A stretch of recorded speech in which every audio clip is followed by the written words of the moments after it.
David Lovejoy with KGNC News Radio. I'm delighted to be standing here with Miss Elaine Hays in her home as she has a really big announcement for us, for herself, and the community. So, Miss Elaine, what's going on? Oh, not a lot, David.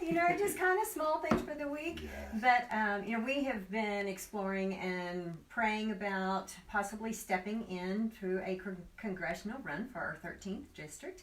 And we have made the decision that as of today, we have filed the papers and we have entered the race. That is great. Now, the 13th district covers a large area, formerly held by Mac Thornberry, who's still there until 2020, who announced he's not going to run for it. What are some of the things that you want to bring to this office? What are some of the things that you could say right now, I really want to work on and focus on that? Mm-hmm.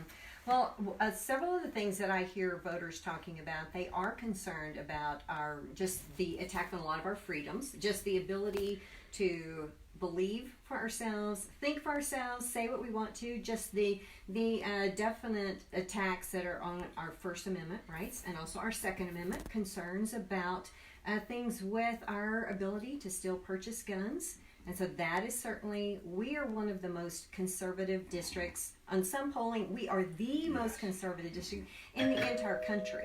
And so those issues are things that are very important to us. Now, two of the strongest suits you have in your role as a councilwoman with the Amarillo City Commission, Council rather, is one, you stand for what you believe in. You're not a follower in the crowd. You find what is right for you and where to stand, and just because everybody else may agree, you're not afraid to say, I don't see it that way.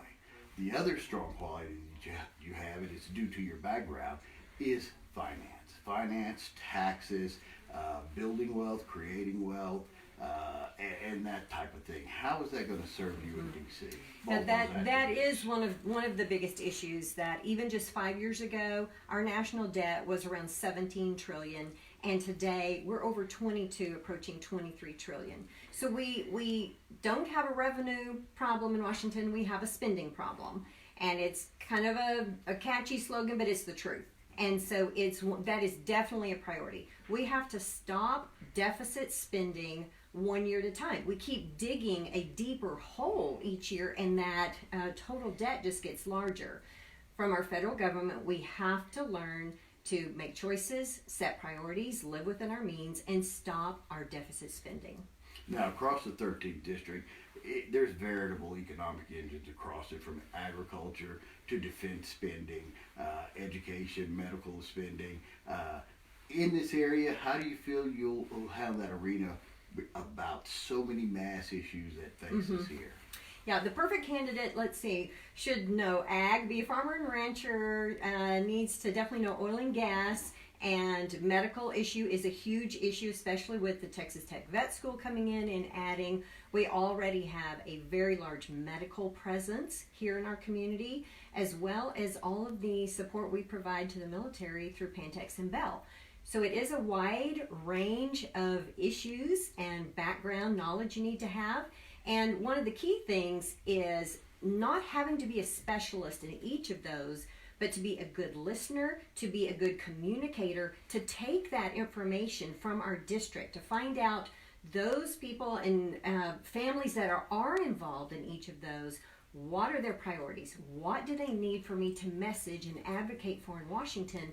And then that's my job, to be sure that my colleagues would be aware of what is needed and the priorities and the importance of them. In the council here at Amarillo, in your 2 terms, you guys have taken on some big projects. The Hodgetown, you're bringing jobs into the community with just this recent Bovina Burger moving in, the facility for laundry on the boulevard in North Heights.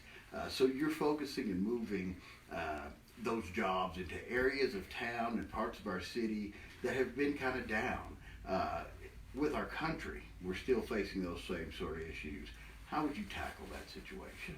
The issues you pointed out, David, they're not just local, they're state and federal, and still it always boils back down to the economy, your pocketbook, what things, the bottom line.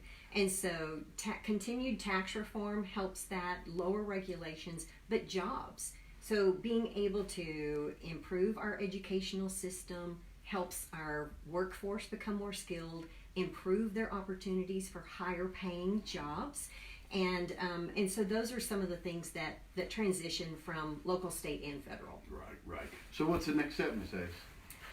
Well, I think life's going to get very busy Yes, ma'am. for a bit. Because one of the other questions I get, I am not stepping down from my position on City Council, so I will continue serving in that role while campaigning. As you mentioned earlier, our district is 40,000 square miles. We have 40 plus districts and counties, and so it is a lot of travel, a lot of conversations, but it's a job interview over the next 4 months to visit with voters and let them know who I am and ask them to hire me for the job. There you go. Well, thank you so much for your time and best of luck in your run. Thank you, David. I appreciate it. Once again, Ms. Elaine Hays is announcing her run for the Congressional 13th District here in the state of Texas for the U.S. Congress. David Lovejoy with KGNC News will have more coming up on this story.